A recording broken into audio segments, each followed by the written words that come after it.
जय श्री राम भाइयों। इस समय एक बड़ी समस्या खड़ी है जिस पर चर्चा करनी थी और जानकारी देना था। प्रदेश में भाजपा सरकार और योगी जी के मुख्यमंत्री होने के बावजूद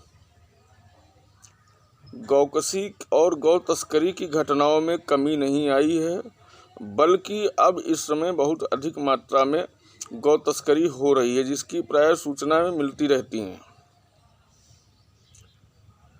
गौरक्षक भी बहुत मेहनत करते हैं। कई जगह सूचना मिलती है कि गौ तस्कर पकड़े गए, उनको अपनी जान जोखिम में डालना पड़ता है। कई बार गौ तस्कर जो हैं लोगों को घायल भी कर देते हैं, हमले कर देते हैं।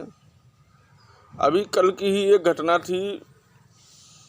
3 गाड़ियां जो हैं गाजियाबाद से लखनऊ के लिए निकली। रात में आनन फानन में सूचना मिली कि वो कानपुर क्रॉस कर चुकी हैं, तो कुछ अपने भाइयों को उन्नाव में भी लगाया, टोल प्लाजा और हाईवे पेट्रोलिंग को भी सूचना दी। मगर दुखद मामला ये रहा कि वो किसी अन्य रास्ते से वो 3 कंटेनर निकल गए।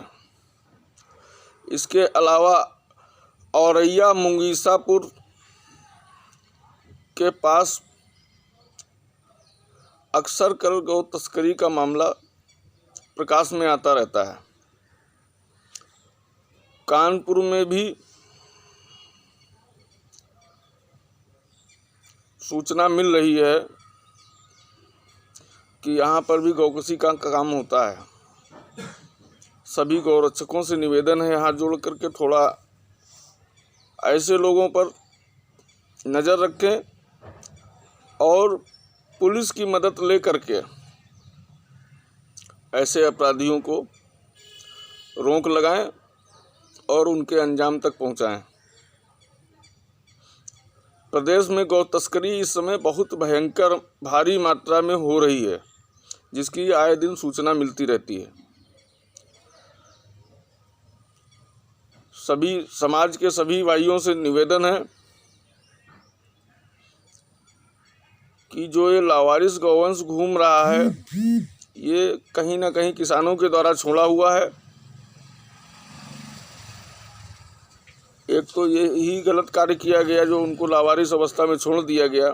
आए दिन एक्सीडेंट होते हैं, आए दिन भूख प्यास से मर रहे होते हैं। उसके बाद में कुछ अराजक तत्व गौ तस्करी करते हैं, गौकशी करते हैं और इस समय बहुत भारी मात्रा में ये कार्य हो रहा है। कल रात में बहुत प्रयास किया, सटीक जानकारी भी मिली, मगर किसी रास्ते से वो गाड़ियां निकल गईं। गाड़ियों के नंबर भी मिले थे, सूचना कहीं तक कंफर्म थी। बहुत दुख हुआ इस बात का। अब ईश्वर वो गौवंश की रक्षा करे। कहीं ना कहीं पुलिस की भी निष्क्रियता रहती है इन सब मामलों में।